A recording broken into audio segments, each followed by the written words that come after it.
Hi friends, mutton கறி குக்கரில் எப்படி வைக்கலான்னு சொல்கிறேன். அதுக்கு முதல்ல ஒரு குக்கரில் எண்ணெய் ஊற்றிட்டு ஸ்பைசஸ்லாம் போட்டுட்டு சின்ன வெங்காயம் கொஞ்சம் நிறைய உரித்து போட்டுக்குங்க. அது கூட பச்சை மிளகா, இஞ்சி பூண்டு பேஸ்ட்டு எல்லாம் போட்டு நல்லா வதக்கிக்குங்க.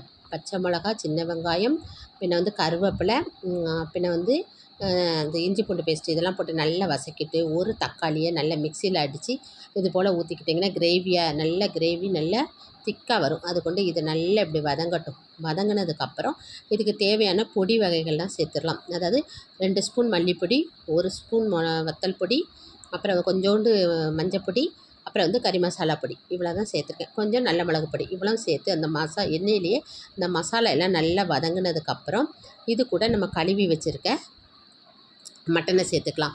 மேக்ஸிமம் நான் சொல்கிற மாதிரி எண்ணெயிலே நல்லா வசங்கினதுக்கப்புறம் நான் கழுவி வச்சுருக்க மட்டனை சேர்த்துக்கிறேன். இது ஒரு 1/2 கிலோ மட்டனுக்குள்ளே இதை தான் நான் சொல்கிறேன். 1/2 கிலோ மட்டனுக்கு ஒரு 1/4 கிலோ சின்ன உள்ளி போட்டு நம்ம இந்த கறி வைக்கும். அப்படி அதெல்லாம் நல்லா வதங்கினதுக்கப்புறம் இந்த மட்டனை ஒரு 10 நிமிஷம் இந்த மசாலா கூட சேர்கிற மாதிரியே 10 நிமிஷம் நல்லா அந்த மட்டனும் அந்த மசாலாவும் ஒன்று சேர்கிற மாதிரி ஒரு 10 நிமிஷம் நல்லா வதக்குங்க. வதக்கிட்டு இந்த பாருங்கள், இந்த மாதிரி நல்லா வதக்கிட்டு அதுக்கப்புறம் இதுக்கு தேவையான அளவு உப்பு போட்டு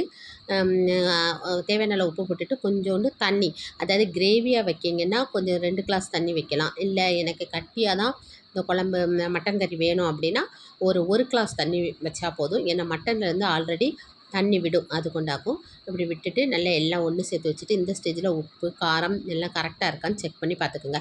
பார்த்துட்டு எல்லாம் இப்படி நல்லா இது பண்ணி வச்சுட்டு அதுக்கு குக்கரில் மூடி போட்டு 5 விசில், நான் என்னுடைய குக்கரில் 5 விசில், உங்கள் குக்கரில் என்ன அளவோ அதை கணக்காக்கி வச்சுட்டு அதுக்கப்புறம் குக்கரை இறக்கி வச்சுட்டு ப்ரெஷர் பண்ணதுக்கப்புறம் பார்த்தா மட்டன் குழம்பு இந்த அளவுக்கு சூப்பராக இருக்கும். இதுக்கு மேலே கொத்தமல்லி தழை தூக்கிங்க. நான் அது வீடியோ எடுக்க விட்டுட்டேன். கொத்தமல்லி தழை தூவி சாப்பிட்டா அவ்வளோ அருமையாக இருக்கும்.